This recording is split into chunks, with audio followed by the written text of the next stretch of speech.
അപ്പം ആ ഒരു ക്രാഷ് കോഴ്സിൽ എങ്ങനെയാണ് അതിൽ പ്രിപ്പയർ ചെയ്തിട്ടുണ്ടായിരുന്നത്? So obviously guidance full provide ചെയ്തിട്ടുണ്ടായിരുന്നു. അതിലൂടെ തന്നെ പോയി നിന്ന് അതേപോലെ തന്നെ മെൻറ്റർഷിപ്പ് അതെനിക്ക് ഭയങ്കര ഹെൽപ്പായിട്ടുണ്ടായിരുന്നു. ഏകദേശം ഒരു 50 ഡേയ്സ് ആണല്ലോ ഒരു ക്രാഷ് കോഴ്സ്, നമ്മൾ 50-60 ഡേയ്സ് ഉണ്ടായിരുന്നത്. അപ്പം ആ ഒരു during that period of time പുറമേയുള്ള ആൾക്കാർ ചിന്തിക്കുന്ന സമയത്ത് 2 മാസം എന്നൊക്കെ പറഞ്ഞാൽ വളരെ കുറച്ച് സമയമാണ്. പക്ഷെ അതിൽ തന്നെ ഇപ്പോൾ പറഞ്ഞു ഇൻറ്റൻസീവ് ആയിട്ടുള്ള പ്രിപ്പറേഷനിലൊന്ന് പുഷ് ചെയ്യാൻ പറ്റുന്നു. ആ.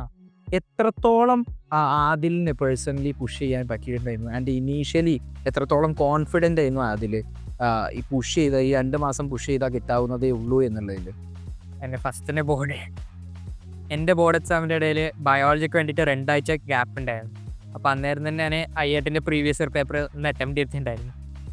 അപ്പോൾ മനസ്സിലായി ബോർഡ് ലെവൽ പ്രിപ്പ് പോകാൻ. അന്നേരം തന്നെ തീരുമാനിച്ചിട്ടുണ്ടായിരുന്നു എന്തായാലും നല്ലോണം പുഷ് ചെയ്യണം. അതായത് എനിക്ക് ബോർഡ് എക്സാമിന് ബയോളജിക്ക് 2 ആഴ്ച ഗ്യാപ്പ് ഉണ്ടായിരുന്നു. സോ അതിൻ്റെ ഇടയിൽ ഞാൻ വെറുതെ ഫസ്റ്റ് 1 വീക്ക് IIT വേണ്ടിയിട്ട് ക്വസ്റ്റ്യൻ പേപ്പേഴ്സും പ്രോബ്ലംസും ഒന്നും ചെയ്യാമെന്ന് അറിയിച്ചിട്ടുണ്ടായിരുന്നു. അപ്പോൾ അന്നേരം പ്രീവിയസ് ഇയർ പേപ്പർ ഒന്ന് അറ്റംപ്റ്റ് ചെയ്തിട്ടുണ്ടായിരുന്നു. അപ്പോൾ ഭയങ്കര ലോ സ്കോർ ആയിരുന്നു. അപ്പോൾ അന്നേരം തന്നെ എല്ലാ കോൺഫിഡൻസും പോയി. പക്ഷെ അത് കഴിഞ്ഞിട്ട് അന്നേരം തന്നെ തീരുമാനിച്ച് ഇത് കഴിഞ്ഞിട്ട് എന്തായാലും ഒരു ഹൈ ലെവലിൽ പ്രോബ്ലം സോൾവിങ്ങോ അതും കാര്യങ്ങൾ ചെയ്യണം. KVP ക്വസ്റ്റ്യൻ ബാങ്ക് ആയിരുന്നു എൻ്റെ മെയിൻ സോഴ്സ് ബോർഡ് എക്സാം കഴിഞ്ഞോട്ടെ.